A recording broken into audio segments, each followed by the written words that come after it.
Uyuşkan kılmışsız toplur. Ne oldu? Oraya var mı çok?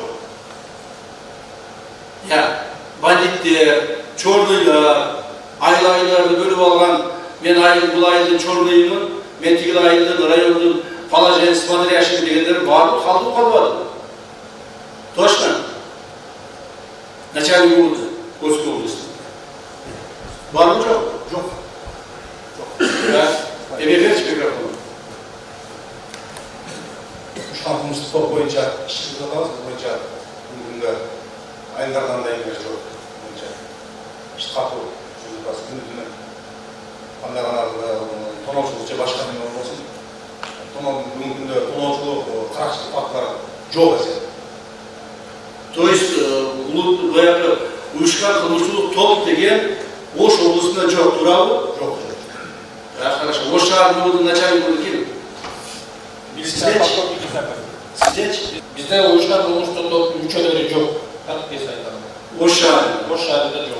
Мына эң криминогенный регион болгон Ысык көл менен Ош облусу.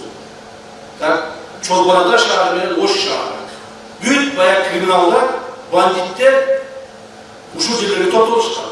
Алар жөнүндө криминал бандит болбой, мурда кандай эле? Мурда криминалдар, бандиттер криминалдык иштерин жасашчу, бандиттик иштерин жасашчу, ошол менен жүрүш. Азыркылар булар классический баягы мафиозный структурага өтүп кетишкенде, жетекчилери бизнесмен, жетекчилери бай, миллионер, миллиардерлер, колунун астында иштегендер бардыгы бандиттер.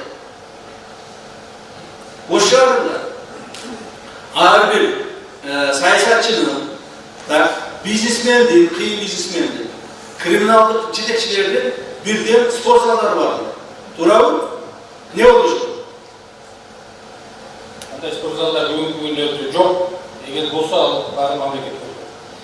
Спорт залдар биздин мамлекетибизде болуш керек. Ош шаарында тем более көп болуш керек, эл көп жашайт. Бирок спорт залда спорт менен гана машыгыш керек. Эне азыр атын айтсам капа болуп калат, ошол саясатчылар. Бардыгынын бирден артында эң азында 20-30дан, алдында 100-дөн, 150-дөн балдарын алып алып, туурабы, өздөрү милицияда иштейт. Начальник УВД, так называется, начальник УВД. А его спортсмены – бандиты. Вот так жили в Башке. Кто может сказать, что такого не было? И ни один милиционер так занимался. Другие милиционеры тоже. Замминистра тоже имеет здесь своих бандитов, спортсменов. Начальник УВД тоже имеет своих бандитов, спортсменов, своего спортзала. Шаар микрорайону биян бул бөлүп алат, биян бул бөлүп алат. Алар кылган кылмышты милиционерге тийбейт. Ушундай заман болгон да, туурабы? Мындай болбойт балдар. Мындай болбойт. Кто бы то ни был, какие бы должности ни занимал, если будет каким-то образом привлечен к организованным преступным группировкам, будет отвечать по всей строгости закона. Вот жерде жеңге деген болду. Туурабы милиционер? Жеңге деген болду. Жеңге деген бардык маселени чечип турат. Жеңге каякта азыр? Түрмөдө. Бүт азыр мына соттун чечими менен бардык имуществолорун, бандитский путем тапкан имуществолорун баарын конфискация кылабыз. Бандиттер эч качан бай болбош керек. Бандитсизби көчөдө жүр, таксиден качып, бозуп, бекинип жүр. Если сможешь бандитством заниматься, пожалуйста, занимайся. Нет, надо мирной жизнью надо заниматься. Ребята, всем должно быть это примером. Ни одного бандита, ни одного положенца, смотрящего в Ольской области не должно быть. Это наша, как говорится, главная задача.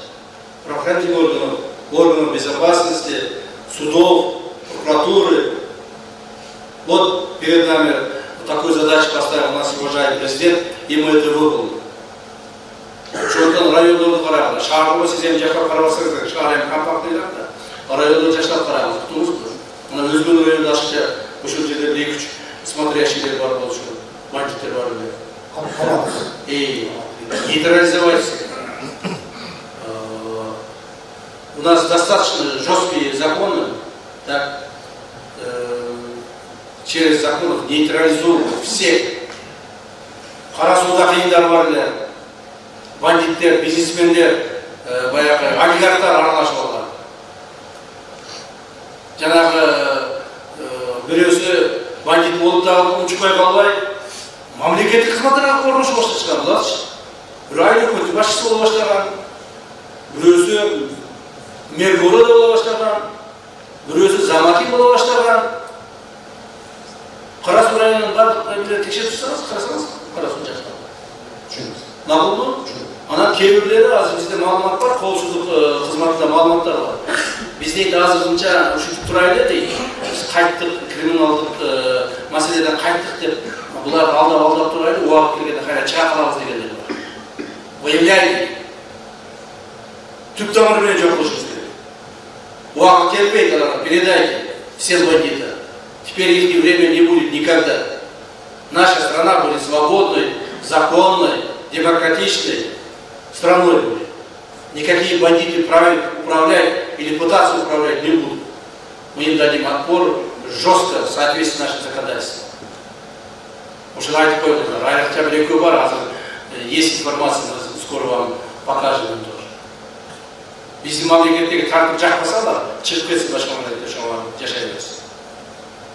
Ушуну айрыкча милиция жакшылап караңыз. Макул жер-жерлерде биздин милиционерлер көп ушул менен чогуу чечимдер кабыл алабыз. Рахмат, отуруңуздар.